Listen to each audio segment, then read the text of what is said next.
My girlfriend called me panicking at 3 a.m. My daughter's in trouble. Send $14,000 immediately, or she'll lose everything and it'll be your fault, I replied. Call her father, then ended the call and went to check on my sleeping kids. The next morning, a call came, not from her daughter, from the police station. I had spent 12 years learning how to stay calm while other people panicked. In my world, panic ruined diamonds. It made rich husbands demand impossible deadlines for apology bracelets.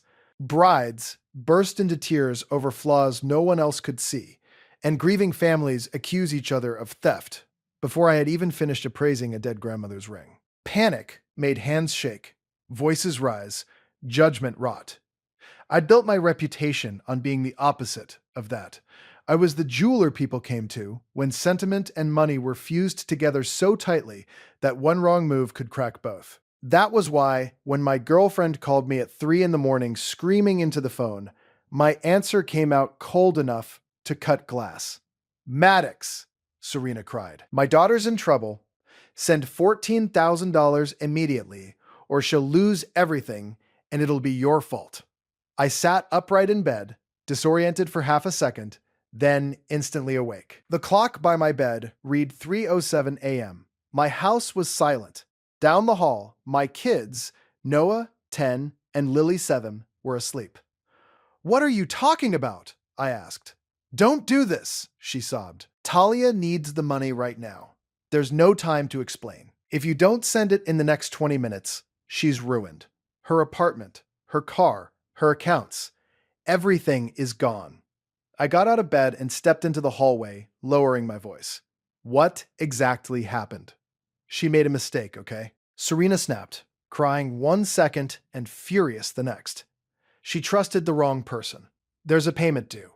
If it isn't wired tonight, she loses everything. I knew you'd make this difficult. I walked to my son's room and stood in the doorway. Noah was asleep sideways across his bed, one arm hanging off the mattress. Then I looked in on Lily, curled up beneath her blanket, with her nightlight throwing soft stars across the wall. And I said, very calmly, call her father. Silence. Then Serena inhaled sharply. Excuse me? Call her father, I repeated. Or call the bank. Or a lawyer. Or the police. But I'm not wiring $14,000 at 3 in the morning because you're yelling. How can you be this cold? She hissed. After everything I've done for you. After everything I've done for your children. If Talia loses her future tonight, that's on you.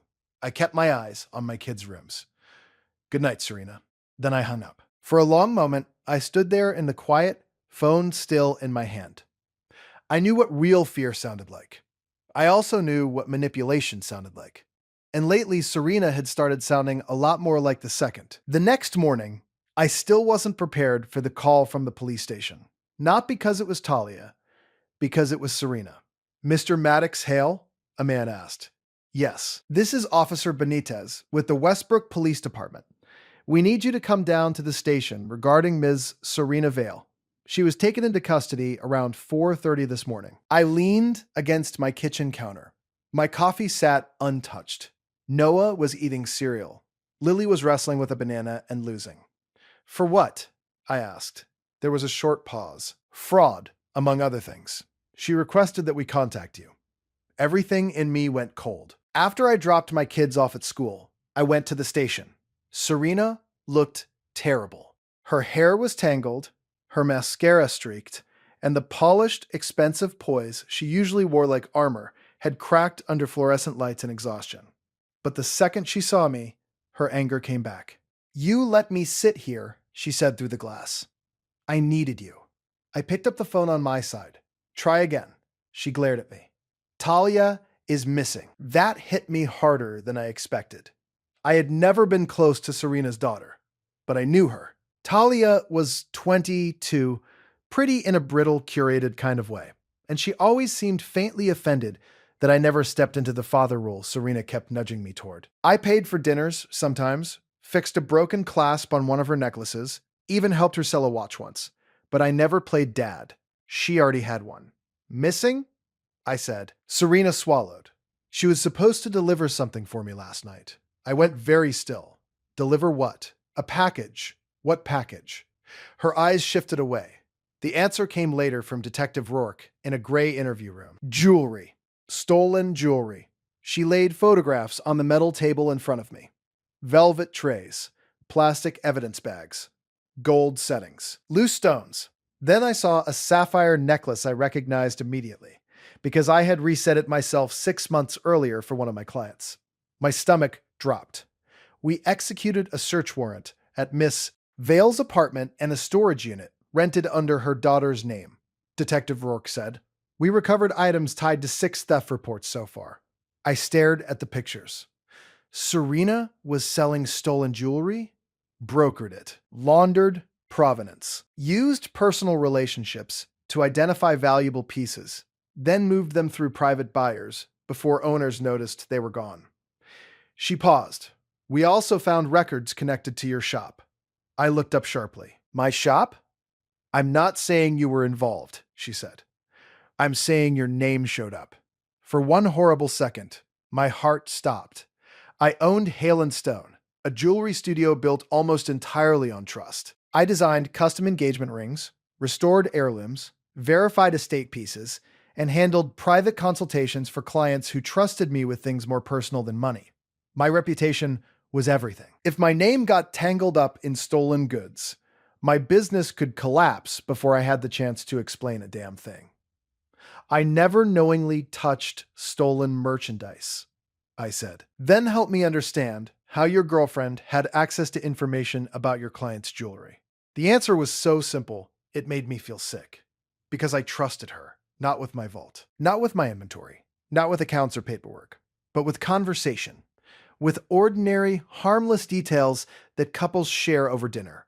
Mrs. Bell finally picked up that sapphire necklace. The Whitmores still haven't collected the emerald earrings. A guy almost fainted today when I told him the price of a 5-carat ring. At the time, it felt normal. Serena always acted fascinated by my work. She leaned over sketches, asked about settings, listened when I explained old mine cuts or restoration techniques. I thought she was interested in me. Now I realized she had been studying my access. She listened, I said quietly. And I talked too much. The detective slid over a sheet of printed messages. Serena and Talia. Names, values, notes, elderly, careless, travels often. Housekeeper day Tuesday. Maddox says necklace back from reset Friday.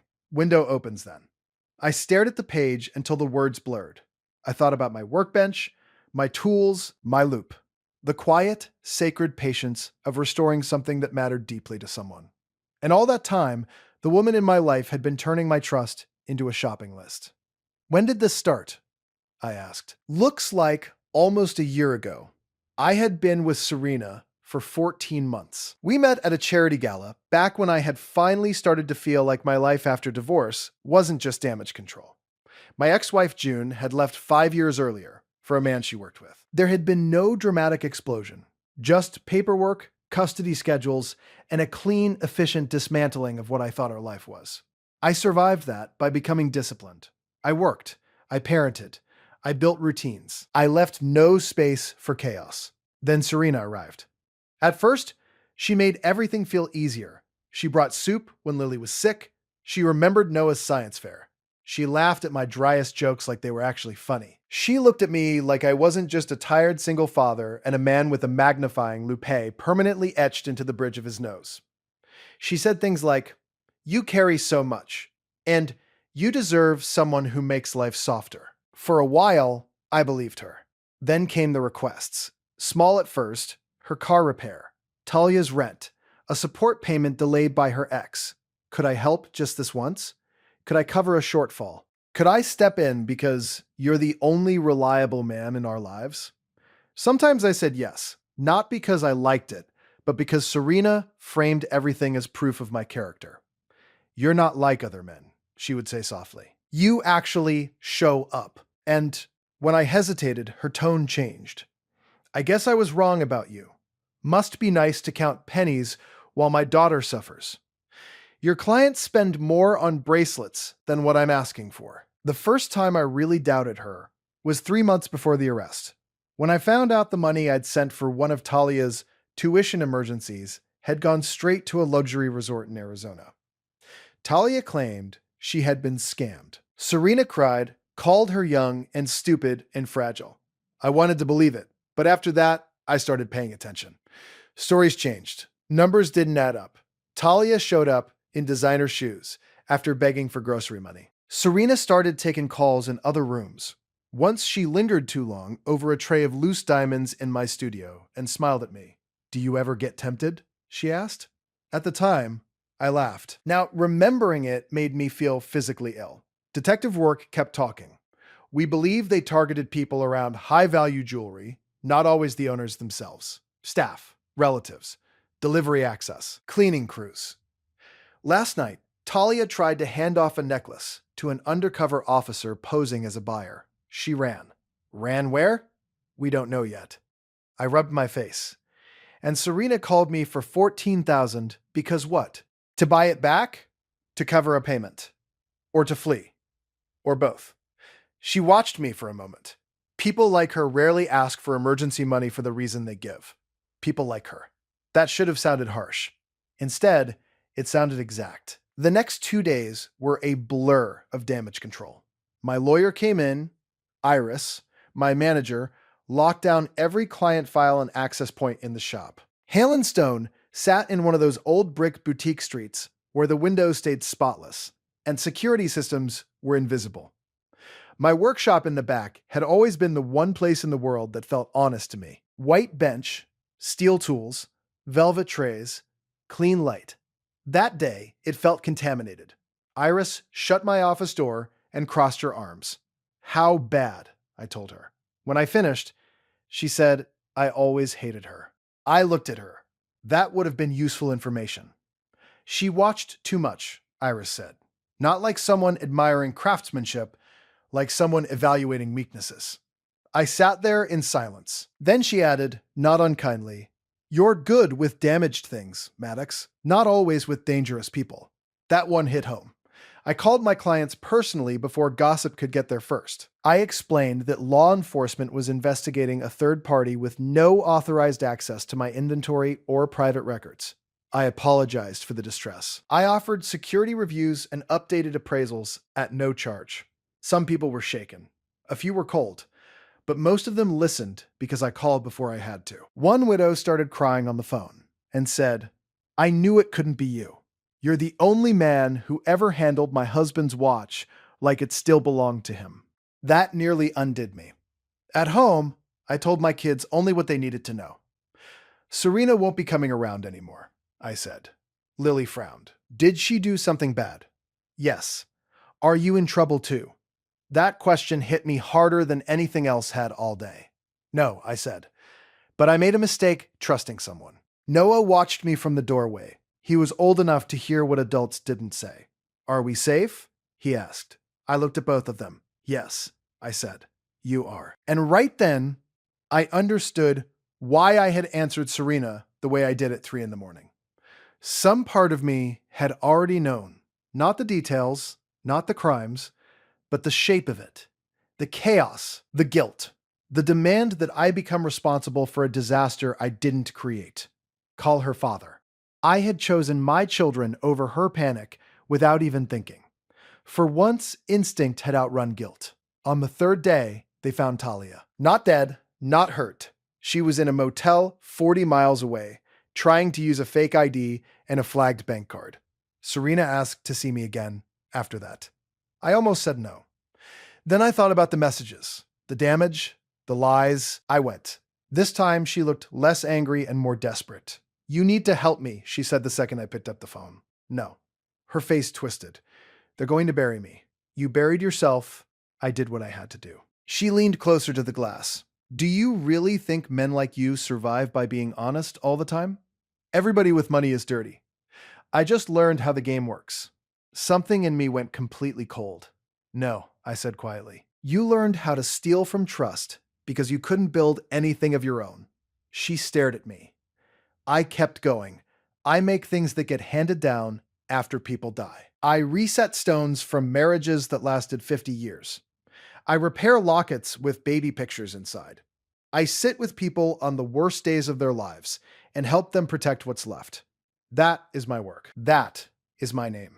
And you sat beside me smiling while you turned it into inventory. Her eyes filled with tears. I didn't believe them anymore. I loved you, she whispered. I looked straight at her.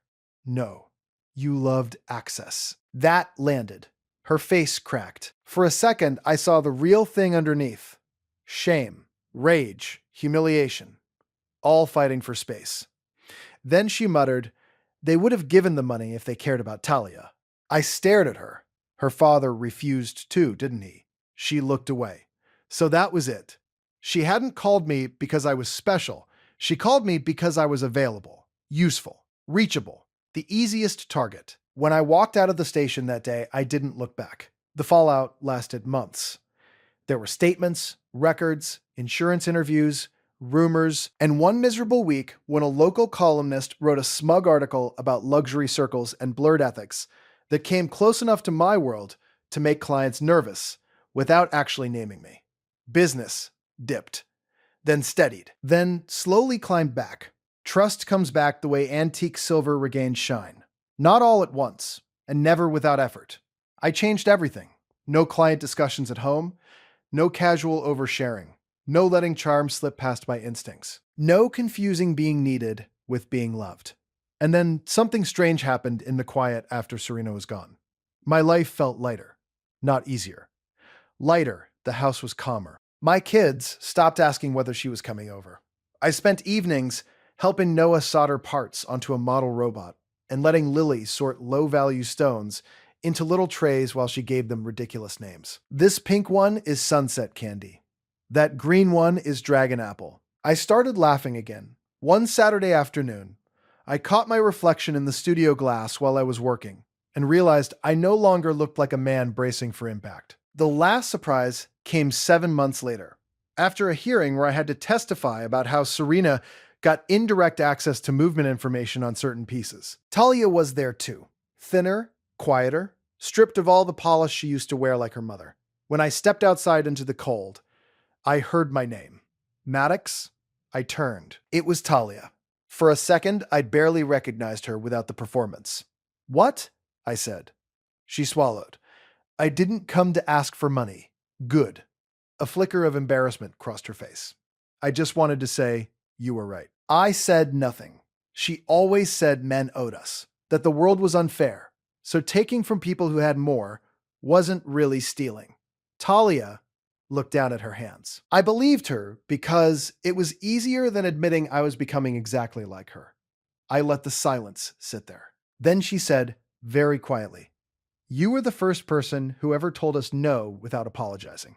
That sentence stayed with me for days. Not because it made me feel good, because it explained everything. People like Serena and Talia lived off the softness of other people's guilt. They pushed until boundaries felt cruel and resistance felt selfish. They called entitlement desperation. And they depended on decent people hesitating just long enough to become useful. The only thing they really feared was a closed door. That night, after I put my kids to bed, I sat alone in my workshop. On the bench in front of me was an old ring I had been rebuilding for weeks. Edwardian platinum, bead set diamonds, worn thin by a century of hands and weather and life. Under the lamp, the metal caught light in a thin white line. I held it in my tweezers and thought about pressure. Too much heat can ruin a stone. Used correctly, it can also remake a setting strong enough to last another 100 years. My phone buzzed once with an unknown number, then went still. I turned it face down without checking. Outside, the street was quiet. Inside, the shop hummed with the small, honest sounds I trusted. Ventilation, metal, tools, patience. I bent back over the ring. I had spent too much of my life rescuing people who treated rescue like a service they were entitled to. Too much time mistaking crisis for intimacy. Too much care poured into people whose only real talent was turning urgency into leverage. Not anymore. Now, when people came to me, they got my skill, my honesty, and my price. Nothing else. No hidden access, no emotional credit, no midnight extortion dressed up as love. And if a phone ever rang again at 3 a.m. with somebody else's chaos demanding to become my responsibility, I already knew exactly what I would do. I would check on my children. I would protect what was mine, and I would let the guilty explain themselves to the police.